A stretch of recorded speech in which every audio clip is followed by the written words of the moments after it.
अस्सलाम वालेकुम दोस्तों, आज मुलारे ने शादी है। हयाती उन्हें दूर दुल्हन बैठे आज नाराज था गर्मी की वजह में।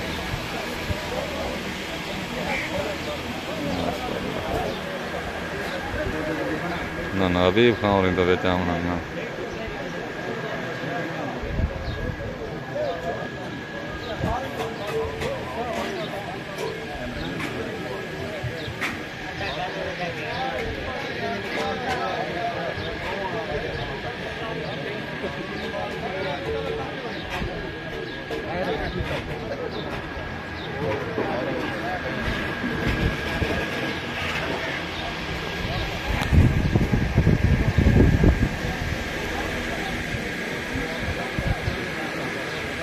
अकबर बुकटी सीधा थी भाई, सीधा थी भाई। चेल क्यों सटी बैठे हो?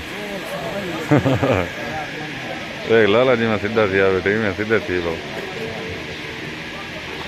हूँ एक दो हाथ ला छोड़ो सारे चारे भाई मोली हाथ ला छोड़। हयाती हुई आज तो अपनी मतलब की कीती बैठी, अजा तो बात किया नाराज बैठी। एंजॉय करो भाई वीडियो।